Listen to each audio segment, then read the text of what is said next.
Welcome to the Right Now Show. I'm Judy Saxon. And I'm Charlie Redner. And this is the show where we put the focus on writers, writing, and the arts. How you doing, Judy? Well, I'm doing fine. How are you, Charlie? Doing well, except I just learned a big lesson. I got to keep working out. I've been working out for 40 years. When COVID hit, I had March, April, and May off. I said, isn't this great? I don't have to work out. I fell apart. So I'm now walking 2.5 miles every morning, got my weights out, and I'm finally getting a little bit back into shape. Oh, well, how about you? I decided to redo my little garden. So I've been buying flowers and planting and digging and planting and digging. So I thought that's good exercise. That's hard work. I did that. Hard walk. And then some walking. But now my garden is just about done. So tomorrow, Charlie, I'm starting a new walking regime. You've inspired. Good. And pick up your pickleball again. Oh, that's a fun game. That's a fun game. Well, Charlie, I am really looking forward to speaking to our guest today. His name is Adeyinka Makinde. He trained as a barrister and is a lecturer in law at a number of colleges and universities in the United Kingdom. He's the author of the biography Dick Tiger, The Life and Times of a Boxing Immortal, and Frankie DePaula, The Life and Mob Slaying of Frankie DePaula. Welcome, Ade. Thank you. It's a pleasure to be with you. Full disclosure, I've been talking to Adi, I guess, for at least 10 years now. At least we've been emailing and posting because we both had a coincidence that I was writing about a boxer and you were writing about an opponent for him. On 2 occasions, they fought for the world championship. That's amazing. Tell us a little, yeah, it is. Tell us a little bit about your background, about where you grew up and how you came to England and. Well, I was born in Nigeria, but I grew up both in Nigeria and England, and became permanently resident in England when I was a teenager. So been sort of to in and froing. Right. Do you get dual citizenship, or you're just a permanent resident of England? Well, no, I'm a British citizen, so good for you. Great. That one is enabled. I get that through my mother, and so I think Nigeria also accepts dual citizenship. I think that's wonderful. I wish I had that with Britain myself. Sometimes you want to leave your country, you know, you get away. Right. I have learned so much more about boxing from reading about the Frankie DePaula book. And tell us a little bit about how boxing started. It's kind of a brutal sport from my point of view, but it's just interesting, the history of it, how this came to be. Wow. Do you want us to go back to ancient Greece? And, we could do with Greece, but we could start with maybe something a little more recent, like 1891 with the Queensberry rules. Yeah, because where to start with boxing? I mean, you have to obviously mention the fact that it is something that has existed almost from time immemorial. Yeah. Right to the times when people were living in caves and other natural environments. Yeah. And sort of developed, I think, boxing and close to boxing would, I think, wrestling in most traditional societies. And I think I alluded to this in my my essay for one of the essays I provided for the Cambridge Companion to Boxing. But yes, as Charlie alluded to there, Marquis in Queensberry came in the late 19th century. And before that, there was a big history also, in England. So England is seen as the birthplace of boxing. Yeah, I agree. Many people developed it, like James Figg. And then, and it taught members of the aristocracy and then the boxing was about, in its bare knuckle days, it was something which, although it initially been taught to the upper classes, it was obviously something that was a working class sport, and also a sport which engaged the ethnic sensibilities of peoples. You know, it's a very sensitive issue in regard to nationality, race, right from its beginnings. You know, the Irish in Britain, and then African Americans in America, and the Italians came along. Italians and Irish. And now the Mexicans have been doing well, at least in the lighter weight divisions, I think. That's right. That's right. They're getting bigger these days. But before we get into the books and your boxing, we wanted to know how you got interested in law and whether or not you, work as a barrister or you just teach right now.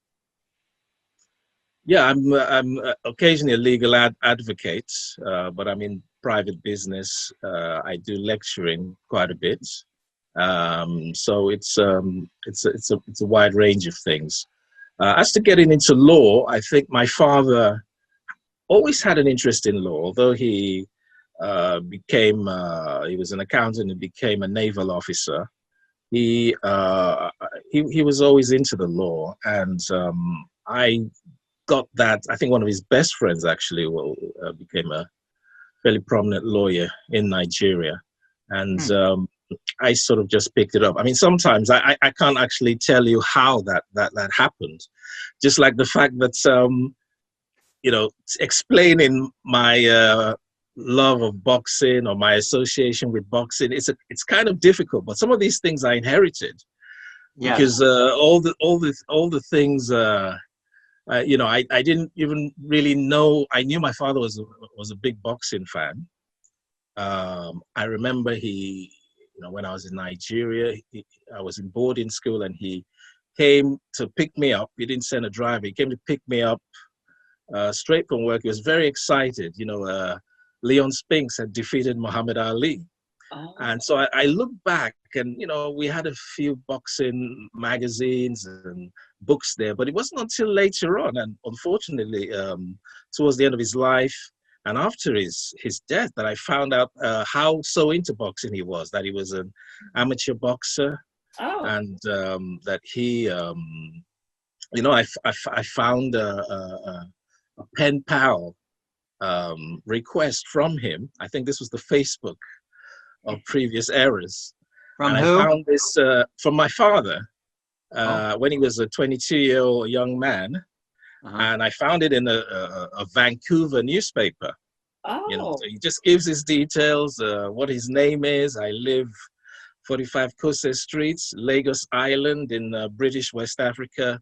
And I'm particularly interested in communicating with people interested in boxing, something along those lines. And then I found out, also, although I spoke to him about Nigerian boxers who migrated to England in the 1950s, because I showed him the manuscript of the Dick Tiger book I eventually wrote. And I was surprised, after he died, my father's eldest brother, was telling me how they all knew Dick Tiger when they were young men. When Dick Tiger was a part boxer, but he'd come from the eastern part of Nigeria, and he was into petty trading, and they came to my father and his brothers lived in Lagos Island, and my uncle at that point, he came to England on a course. He worked for Unilever, and he came for a course, and he told me that when he came, my father actually gave him Dick Tiger's phone number and address in Liverpool. And my uncle went up to Liverpool, and he spent the whole day talking to Dick Tiger. So I didn't actually even know all of that. So here I am, Right. Oh. So the same thing with the law. My father, he said he wanted to be a lawyer, but he had his own career path, and it worked out well for him. He was a civil servant, an auditor in a federal ministry, and then he transferred to the Nigerian Navy. And in the Nigerian Navy, he held various posts. He was a diplomat, so that was another reason why I came to live in England as a child. So hence the to-in and fro-in. So he was the deputy defense advisor at the Nigerian High Commission. in the early 1970s. And he became the director of naval supplies and logistics. And so that was his path. But yes, the law and boxing somehow. Well, in boxing, did it appear, I mean, all of North African fighters and maybe most Europeans had to come to England, had to come to, say, Liverpool to earn their way to the big leagues and get over to America to make the big dollars in boxing? Well, certainly West Africa, Hogan Bassi, who was a world featherweight champion, he succeeded Sandy Sadler after Sadler retired, and there was an elimination contest. And he trod that path. So he sort of laid the path for Dick Tiger.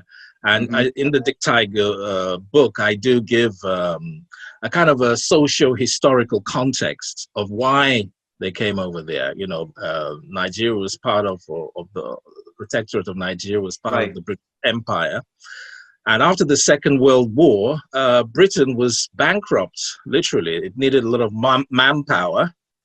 And they passed an act in 1948, which enabled increased traveling and immigration from parts of the Commonwealth. And a number of these people came from West Africa, and in particular Nigeria, which is the most populous country in West Africa. And so they went there, and they actually saved the British game, because the game there had gone into a recession in the early 1950s. And part of that had to do with the diminution of interest into boxing, you know, but also it had to do with what they call the entertainment tax law, a kind of a double tax on outdoor events, and it affected entertainment and sporting events. And so these African fighters, a lot of them West African from the English-speaking part, they then came to, you know, they fought not just in Liverpool, but Liverpool is very important because it's a seaport city. So historically, all sorts of immigrants would enter Britain through there, you know, such as the Irish, which is just across the Irish Sea, but other people. So it was Liverpool, London, and other big cities. Well, Dick Tiger, how did he get over to America? Did American promoters know about him and bring him over, or did he have his own camp? Not really. They didn't really. They wouldn't have really known about him. I think so. As I said before, it was Hogan Bassi laid the path. So Hogan Bassi, he emigrated to England, and then he made a name and reputation for himself in Liverpool. Won the world title while he was still a resident, and then went over to America to chase the big money. Right. But and so Tiger really, he inherited Hogan Bassi's first manager in Liverpool, and then getting to America, he also inherited Hogan Bassi's contacts, one of who was Jersey Jones, Wilfred Jersey Jones. Right. Could you tell our viewers who aren't familiar with Dick Tiger just a little bit about his life, just kind of a thumbnail sketch about, which is probably very hard to do, but for those that aren't familiar? Well, Dick Tiger was a three-time world boxing champion, twice at middleweight and once at light heavyweight. He was born in the Southern Protectorate of Nigeria, which became the eastern part of Nigeria. And he was one of those migrant fighters who came over. Unlike Hogan Bassi, he didn't give the signs of being a very skillful boxer. He had a very hard time actually adapting. He lost his first 4 fights when he came over to England, but he got better over the course of time. And so he was a very hardworking man. He had a lot of principles behind him. He came from the eastern part, as I said, and his ethnic group were the Igbo people, who a lot of people will be familiar with from the tragic history of Nigeria and the Nigerian Civil War and the secession of Biafra. And Tiger was a big hero in Nigeria, becoming a world champion after Hogan Bassi. And but when the Civil War came, he felt his loyalty should be with his people, the bulk of whom wanted to secede from the rest of Nigeria. So he was a very, very shrewd man and a very dynamic fighter. When he came over to England, he'd already won over the people in Liverpool, the boxing fans in Liverpool, and it's the same thing. Late 1950s, Madison Square Garden, the last How long phase. did it take him to reach the upper limits where he was getting championship fights? How many years did he? It didn't come easy to him, but in Britain, he eventually won what was called the British Empire title, that is now known as the Commonwealth title. And then when he came over to America, it took a long time for him to get a title shot, but his popularity was growing all the time. And so the people in America, the fans, were demanding that this man needs a title shot. Bear in mind what we were saying about the the different races and nationalities into boxing. And by this time, the ethnic rivalries between the Irish and the Italians and the Jewish fighters of the 30s and 40s, that had got been denuded. It was getting to be a thing of the past, although there was like a Black-Italian rivalry, Sugar Ray Robinson and the likes of Graziano and Carmen Basilio. But so by the time the late 50s, early 60s, boxing in America, it's beginning to get the complexion of a lot of immigrants being in the sport. So, that tragic fight between Benny Kid Paret and Emil Griffith, that was kind of symbolic in other ways because there were these two immigrants, one from the Virgin Islands and the other one from Cuba. And so eventually he got there. And when he got there, he hung on for a long time, into relatively an old boxing age. He was a marquee figure, as I note in the Dick Tiger biography. He was very popular. I have some questions then about where we come together with Dick Tiger as the middleweight champ, and he offers Joey Giardella a shot at the title, which I've interviewed Joey so many times. He was a decent human being too, and he loved Dick Tiger. I mean, I couldn't go into his living room without him just starting off and telling me what a great man Dick Tiger was. He just really, really idolized the guy. We should explain, Charlie, that Joey Giardella, you wrote a book about him. I did, but my book is a little bit different than a typical boxing book. It had to do with Down syndrome because Joey Giardella, middleweight champ of the world, had a son who had Down syndrome, and Joey, and this is in the 1950s when most of those children were hidden either in the attic or the basement and weren't shown. Joey wouldn't go anywhere if he couldn't take his son Carmen with him. Matter of fact, he actually ended up with the Kennedys and the Shrivers, and he helped start the Special Olympics. But none of that would have happened to him if he hadn't eventually won the middleweight championship, and Dick Tiger gave him an opportunity for that fight. But I wanted to talk to Adi about how it came about because I know he knows more about it than I do. But the question is, was there any influence from the mobs at that time for that fight to come together? Really, I think you're a bit too modest there, Charlie. I think you probably know more about that aspect than me, with Joey. I did speak to Joey as well, by the way. Thank you. Although not probably as extensively as you. But at that point, no, I don't think so. The mob was still a presence, because remember the late 1950s, time caught up with the International Boxing Club, who were in league with the likes of Frankie Cabo and Blinky Palermo. And so the antitrust was, the Sherman Act was put into effect. So the Mafia was getting a little less influential, although they were kind of undercover, which will lead us to the Frankie DePaula story with people like James Jimmy Napoli. So by the time in 1963, when Tiger offers Joey on Tiger's part, Joey was surprised that he got the offer. He thought he'd never get another shot at it. He had one earlier shot and didn't make it.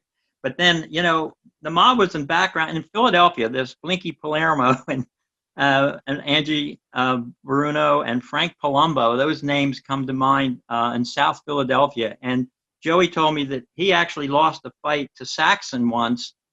That's your name, Judy. Because because they bought the refs or they bought the judges. And Joey said, I lost in Philadelphia. I don't believe this. I couldn't have done it. And he actually thinks Blinky Palermo is the one that pulled the rug out from under him on that one. So I just wonder when he was getting together, Lou Duva and, said he sat down with everybody but Franco Carbo, who was obviously the underboss of boxing in New York. But it came together. But he didn't have his jersey, didn't have a contract to have a rematch, did he, in the official contract? Yeah. And that caused a lot of friction with him and yeah. Tiger. So maybe there's a bit of unknown history there. I mean, because Tiger himself complained of decisions. I know some people think Joey Archer edged him. This is when he was in between his championship reigns at middleweight. Yeah. But he kind of suspected that there was mob influence there. So from what I can tell, and also there were mobsters who sort of got together to get Bob Foster his deserved challenge of the time. Fast forward into 1968, but back to 1963. I mean, I spoke to Lou Duva, but I don't know if he hid anything from me. So, Alcerto was more of a frank person to talk to in that way. But why did the champ, I mean, at the time, why did the champ allow him to, Joey didn't have a license to fight in New York. I know they'd like New York, but I thought it was supposedly to go to Las Vegas. It ends up in Atlantic City, which is really a suburb of Philadelphia. And the one judge is the referee. I mean, I don't know how, if I was representing Dick Tiger, I would have gone for those terms. Tiger was very, very bitter about that, and he wasn't on speaking terms with Jones for a while. No, and I don't blame him because Joey held out and didn't want to give up the crown, and that's right. 6 months later, and I don't blame him. Joey wanted to walk around with the crown on his head for a little bit. So we've talked enough about Dick Tiger and Joey Giardello. We can move on to some other topics. Frank DePaula. I mean, he was such an interesting man. Do you want to do a sketch again about Frankie DePaula? Wow. I won't go on and on. I'll let you talk. But what an interesting person. Yeah, he was born in Jersey City, and he was American-Italian origin, born to a working-class family. His father was a grave digger. And he grew up and he became a troubled child. Yeah. Getting into trouble, having fisticuffs, and one day he knocked out the wrong person. I think he either knocked out the son of a judge or the son of a senior police officer. So that one guaranteed that he would go to a juvenile hall. And he kind of was always in trouble. And but on the other hand, a very sweetheart to a number of people, a man who protected other people, was courteous, but had that rough edge around him. And he was, Jersey City was a place where a lot of people were economically mobile. And academically mobile, but he didn't take that path, unfortunately. But boxing presented the opportunity of salvation, and it certainly enabled him once he got out of, because he went through the system, right from reformatory to the big prison systems. Charlie can correct my pronunciation. I know he gently picked up my pronunciation of the Mafia, but many years ago, Rahway prison. Rahway. Rahway. So and Trenton. So I think he became very familiar with that system, and then he came out, and then he got into boxing first with the Bayonne Police Athletic Club, and he won the New York City Golden Gloves in 1962, and that same year he became a professional. He was a bit indifferent because he was still hanging around with the wrong crowd. He was, wasn't he? Yeah, I mean he had a good manager, a guy called Patty Amato rather, and but the mob could, he wasn't taking it very seriously, but he had a lot of potential, big Yes. punching power, very handsome man, and I think such a good excuse me, such a good all-around athlete. I mean, he yeah. had the charisma and yeah. Excuse me, I good all-round. He did diving. He did he could surf, which is probably not so as glamorous as California surfing, because no, seas are very rough in the East Coast. But it doesn't sound like he trained very hard some of the time. I mean, he had such potential to go on to more extend the career, become bigger than he was, but it was just amazing because he kind of had it all in a way. I mean, when you think about the people he rubbed shoulders with as a youngster, the people became friends and fans of him. I mean, later on, Frank Sinatra was a big admirer, but Frankie Valli was a very good friend of his. Yes. And so that path could have been there, but right. They made an effort, so they could see the potential there, because he was, according to Al Certo, this promoter, he recently died. And Al was he said Frankie was a combination of Rocky Graziano and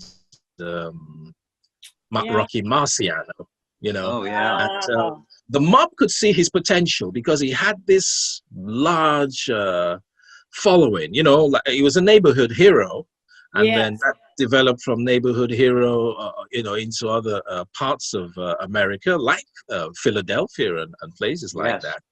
And so the mob felt, look, we can make a lot of money out of him. So Patty Amato died in mysterious circumstances, if we can just put it like that.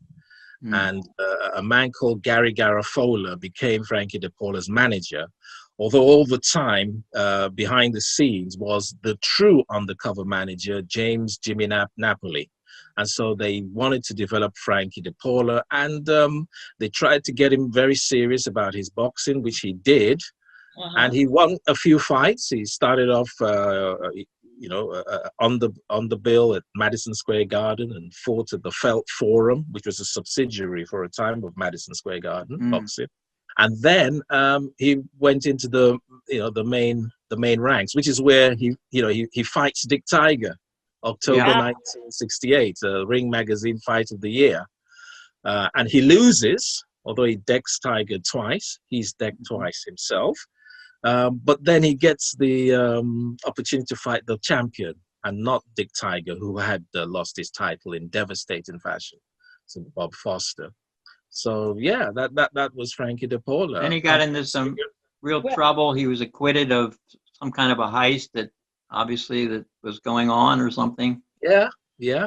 I spoke to somebody. Unfortunately, he's now deceased. Hank Mahler, who was born in the northeast of America. He became a southerner in Florida, but he gave the inside story. One was the copper ingot affair, and certainly Frankie DePaula was involved in that one. And the other one was the alleged fixing betting scandal, which was to do with the Bob Foster fight. And all of that attracted the attention of the Federal Bureau of Investigation and the New York Police Department, and unfortunately it led to his doom.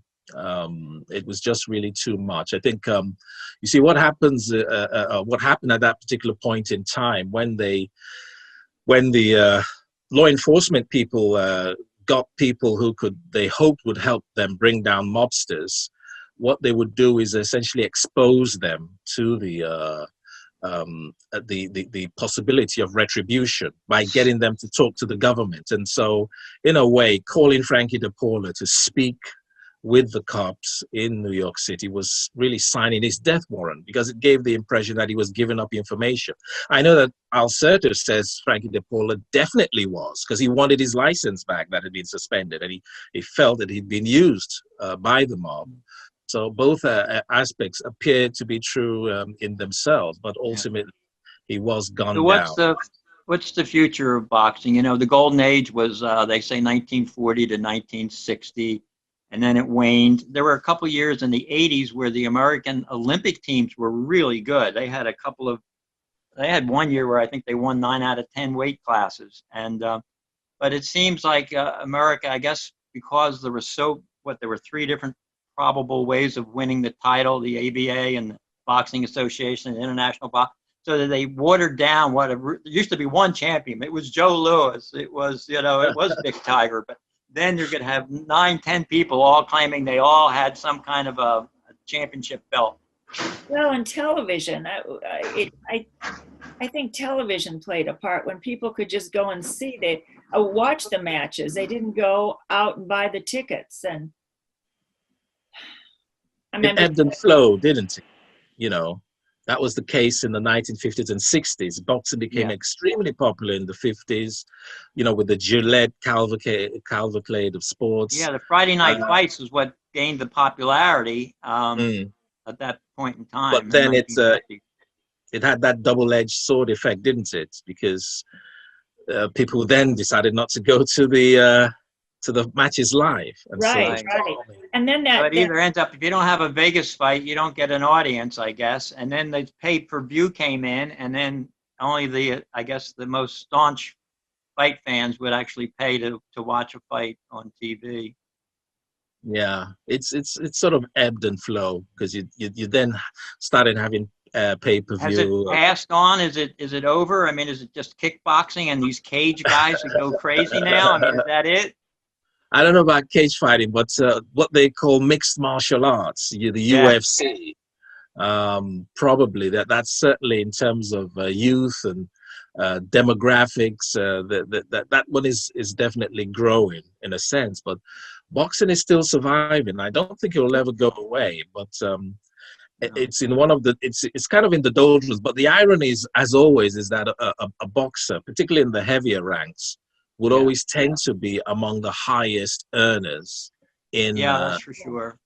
in world sports, you know. But it's only a few. It's only ever been a few. The people who fight on the underbills, even in its heyday to the present day, they've never earned a lot of money. Yeah. Well, all very interesting. And we want to know, Judy, we want to talk about how was COVID-19 affecting the British Isles and maybe your European neighbors? What's it like over there now?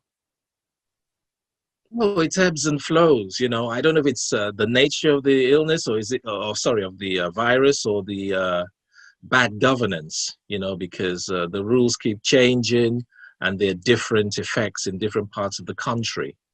So I know in America where libertarianism is very strong, you know, there are people refusing to wear masks. And in Britain, there is a bit of resistance. They've had these big demonstrations occasionally. I think there's going to be one tomorrow. Resistance to wearing masks, or what is the resistance to what? When you said yeah, I don't know if it's more an instinctive thing about the government telling you what to do and people not wanting it. And also, apart from that, people feeling that although there is a virus, there's certain parts areas in the society, you know, older people who are more vulnerable to catching it than others, and that strategically it could be better to take a different path. But the whole scenario is very confused. I know Sweden had its own model, which didn't involve, lockdowns and that sort of thing. But apparently that's not gone well. There were differences, you know, Northern Italy at one point seemed very terribly hit, but not the rest of the country. Right. And then if you compared Northern Italy, which had a decent health system, you know, but Germany avoided, you know, the early ravages as was seen. So I don't know. It's you know, it's something there's certain mysteries to it. I mean, what I don't like about it is the wealthy people and the oligarchs using it as an opportunity to get bailout money when ordinary people, governments are debating as to how, how I know this is the case in the United States and Britain, for small business owners and other people. So that aspect for sure, I definitely don't like that one. Yeah, they want to bail out the airline industry over here and probably train transportation and things like that, which has some. How about you personally? Are you still lecturing? Are you doing Zoom meetings and Zoom lectures or school? Yeah, what they call it. There's something called Microsoft Teams. Yes. You have meetings with that. And then there's also something they call Collaborate. So a lot of academic institutions, they use a system called Blackboard. And that has a system whereby you can hold lectures and tutorials using remote, You have a number of students that you actually are teaching now remotely?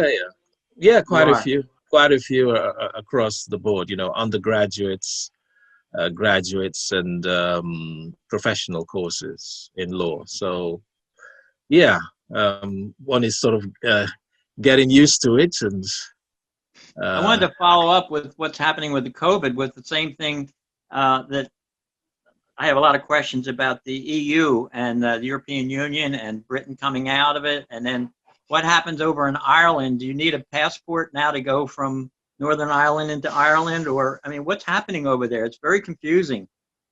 Yeah, for the colonies over here to understand. Yeah, it's well, I haven't traveled, so I like to travel to the continent. But so I think yes, now they're gonna get into a regime of issuing visas and the like. So that Britain has broken with the EU, so it's going to lead to a change. What you refer to in terms of Ireland. Republic of Ireland has always had some sort of arrangement with the United Kingdom in terms of people coming across, in terms of voting rights, and but yeah, now that so the Republic of Ireland is. Won't that change now that you're out of the union? Because I thought before they had worked it out where you just go back and forth like you would going from New Jersey to Pennsylvania, but yeah, it's going to be. Now I think they're forced to do something legally, I think.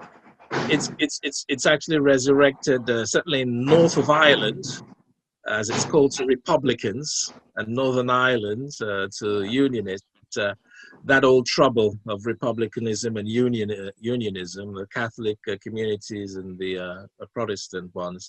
There is an issue about that because they reached a peace agreement, and that peace agreement in the late 1990s was supposed to facilitate. If not a united Ireland, which had been the objectives of the Republican community, including the Irish Republican Army, but at least a closer cooperation, and that is in peril because of of Brexit. And so there's something called the backstop, and there's all this arguing to and fro as to whether passports should be shown and the like. So.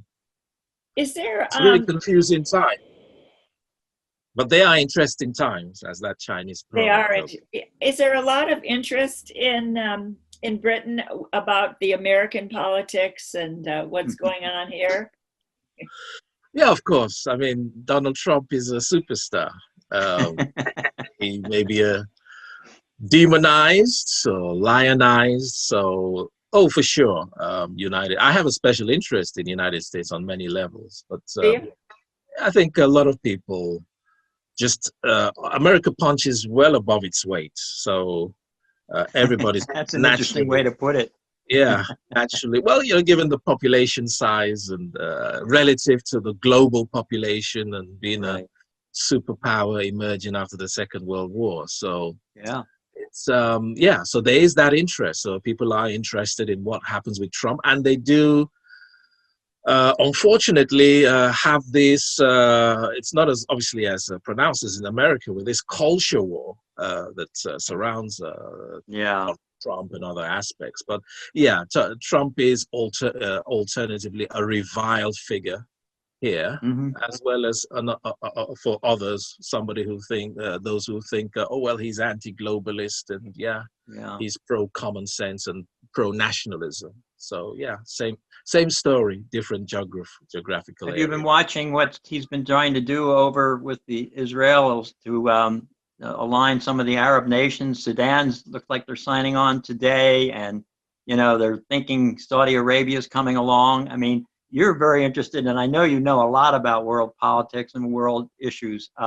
What's your feeling about how they're approaching it totally different from trying to get the Palestinians to agree with the Israelis, but going around them and going the other way with the other countries coming along and signing some kind of peace accords?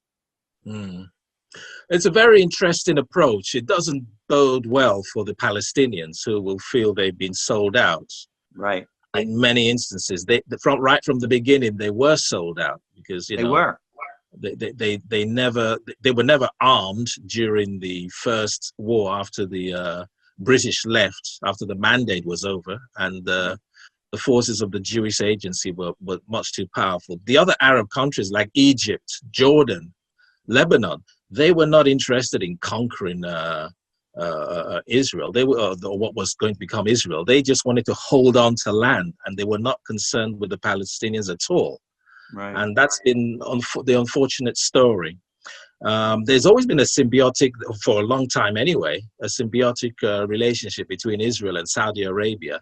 So it's no surprise with all these Arab sheikhs investing in New York and the United States of America. There have always been these links with Israel, through Jewish communities, and also indirect links. And so it's an interesting way of going about it. But I think the best solution ought to have been right from the start, not to have separate pieces with different nations, but a collective piece to finally just sort the whole thing out, It's been going on since the end of World War I, right? When the Europeans sliced up the Middle East the way they thought it should be bordered. What? Yeah. Oh, excuse me. Go on.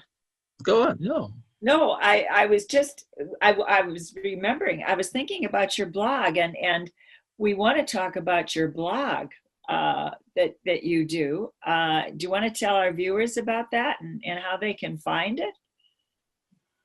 Well, it's just my blog with my name, Adeyinka Makinde, and I write, about the things that have interested me, like obviously boxing. And I remember when I started writing for, boxing websites in the early 2000s, and I always had in my mind that I would go on to write about international politics, even though I wasn't writing as much about it at that point in time.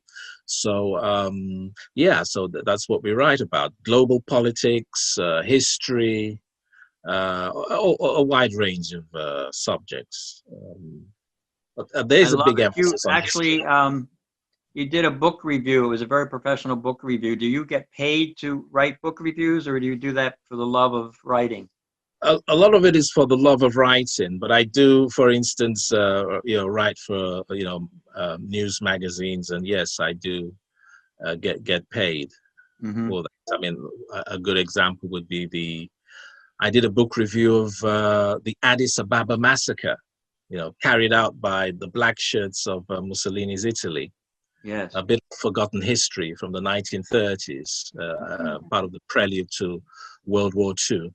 And so for academic sites, you don't necessarily get paid unless you're funded. Right.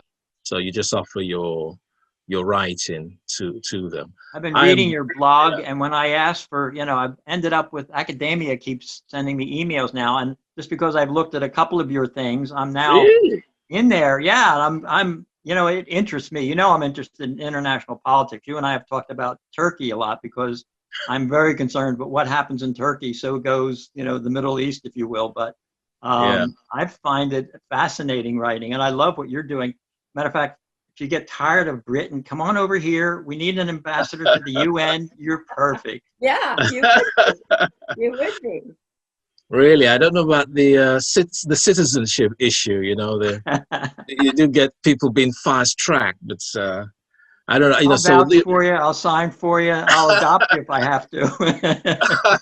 Well, you see, the whole idea, yes, is all about independence. So, although I have a foot in academia, I'm not, I don't chase funding from think tanks or agencies because I want to maintain my independence. Otherwise, Right. I won't be able to write what I want to write about the Israel-Palestinian situation and geopolitics or American politics, in a non-partisan manner. Yeah. So, I write for what would be called, the alternative press. Yeah. I was curious too about your writing. Have you ever considered doing any fiction at all? Have you tried some short stories or a novel or anything? No, I haven't for some reason. It's always been politics, biographical stuff. Never really, after, we all grew up on, Alexandre Dumas and, all that stuff. And then growing up, in Nigeria, there were these detective novels that were very popular when we were in school, Nick Carter, James Hadley Chase, Yes. But I haven't continued there. Or my book collection, it's all about history, politics, archaeology, international relations, which can be fiction a bit. Yeah, you can weave in a good story, Yeah, I've been watching all these. There's a million British on Amazon. There's all these detectives, and there's a whole series of them, and I've been watching them all. So I now know what a boot is. I know you use petrol over there rather than gasoline. I know you have roundabouts instead of circles. And I'm learning a lot about how the Brits go about their business. Yeah. Well, an interesting.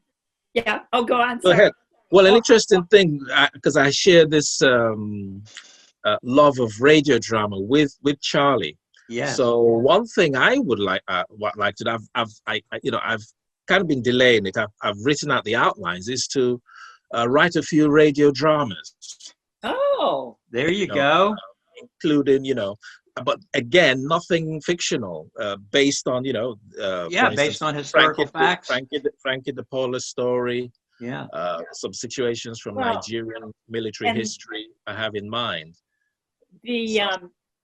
Speaking again of the Frankie DePaula story, your research was fascinating. You went to Jersey City and you found these people to talk to that knew him. That was must have been fascinating. Yeah, I thought you were. Yeah. I thought you were going to say that must have been scary. That too. Yeah, it probably was. Given the subject matter. Well, I think, because of the time lapse, I felt, the time lapse. And I could see, because, the power of the Mafia had diminished. I wouldn't say that I wasn't security conscious at certain points, dealing with sensitive information. But I think at that point, people were still captive to the Mafia and its history. It's all obviously permeated into popular culture, but for them who grew up with it and heard the stories and knew about those people who'd been murdered and taken out, and who, all the favoritism and how they actually influenced America, that they were like a fourth arm of government, along with the regular legislature, executive, and judiciary. I'm going to send you a link, Adi. There's we interviewed Leo Rossi last month, the actor, and he does a podcast, and it's really fascinating. It's a podcast of a guy who went undercover for the FBI for 5 years. And he was right up there with the kings of the Italian Mafia in New York during a period when they were very active in doing things. And, he woke up, I'm going to send you a link so you can listen to it. It's fascinating because he woke up every morning with one goal in mind, be able to go to bed alive that night. And he said, I'm never an actor. He says, I had to be myself. And he was himself. but he was asked to do a lot of things. Thank goodness he said he never had to do anything that was of a real criminal nature, like becoming, I don't know if you saw The Irishman, but they called him a house painter. And a house painter was somebody who would go in and wipe somebody out, shoot them, and then, they splattered the blood on the wall, and that became the title, I'm a house painter. Did you see the movie? Did you watch it? The Irishman? No, I haven't, because I think I was at cross. I think you'd like it. It's about, and it's not. Is it the one? It's not the one with Charlie Green. No, Cleveland. no, it's Bob De Niro and his mob and all the boys. Yeah, I didn't watch that one. Yeah, it's a fun movie in a sense. It really is, even though it's about what they do. I had no idea until I read your book about Frankie, how involved the Mafia was in the world of boxing. That was yeah. Well, what was fascinating about it is that officially the mob had been rooted out of boxing. So Frankie Carbo and Blinky Palermo were officially, they're put in jail at the end of the 1950s. The International Boxing Club, the IBC, which was a monopoly and was dissolved. And so, you just had, Madison Square Garden and different promoters around the United States. But there were these undercover managers, Tony Salerno, who later became a Mafia boss, was an undercover manager. I think he underwrote one of the Floyd Patterson, Ingemar Johansson fights of the early 60s. And obviously James Jimmy Napoli, who became the undercover manager of Frankie DePaula.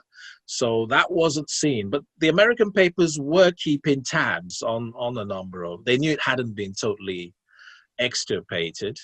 And, they were very, very involved in people's lives, daily lives, through the 60s, through the 70s. And that was also in boxing, even though technically boxing supposedly had cast them off. Before we wrap it all the way up, Adi, how do people get your books? Do you go to your website, or is it available on Amazon, or how do we buy your books?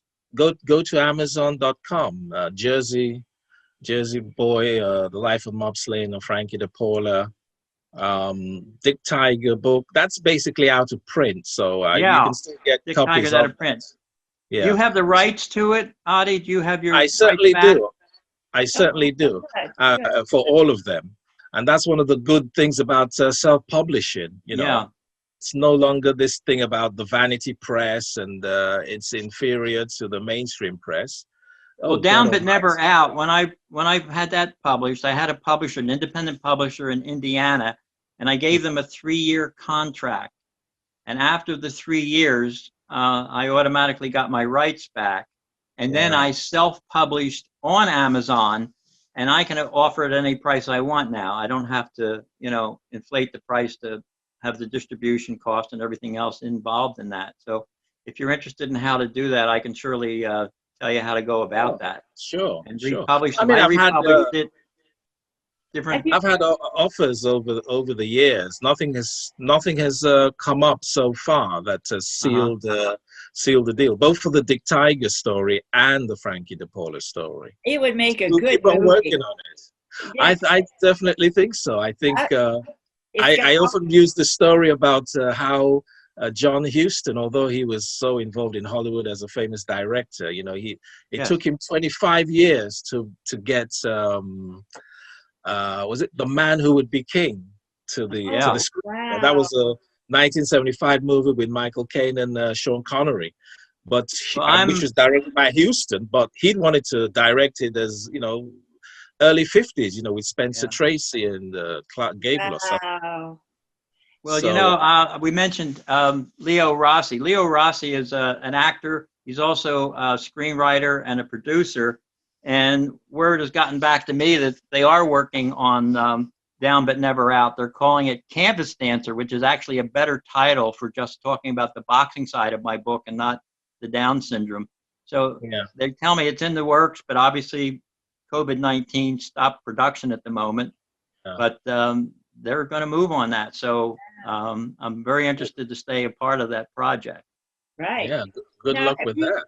have you picked a new subject for a biography for a next? No, I haven't. After all these years, people did expect me to come up with another book. I think they were expecting We do. of geopolitics, you know, giving Ah, an insight into sort of these the secret world, the world of espionage and yes. Yeah. oligarchs, you know, which is a real factor, as you would if you read the blog. It's I not have a about couple chapters of doing some things in Europe. I'll have to send them to you just to get your opinion on them. But right. it's kind of fun to do because you can go, you know, you don't have to stick to the facts. You make them up as you go along. We're going to have to wrap this up, Adi, and I got to thank you so much for coming on. Thank you. You're a pleasure. You're a delight. You're so knowledgeable, and I just love talking to you. Me too. Me too. Thank you. Thank you for having me. Thank you. Judy, do you have a final word or two? Well, I do. Speaking of boxing, here's a quote. To be a champ, you have to believe in yourself when no one else will. Sugar Ray Robinson. One of the best fighters the world has ever seen.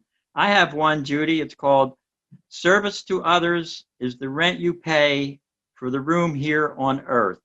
Muhammad Ali. Oh, wonderful. Love the man. My gosh. Beautiful. Well, I'm what an Judy inspiration. Saxon, and thanks for watching. I'm Charlie Redner. See you next time.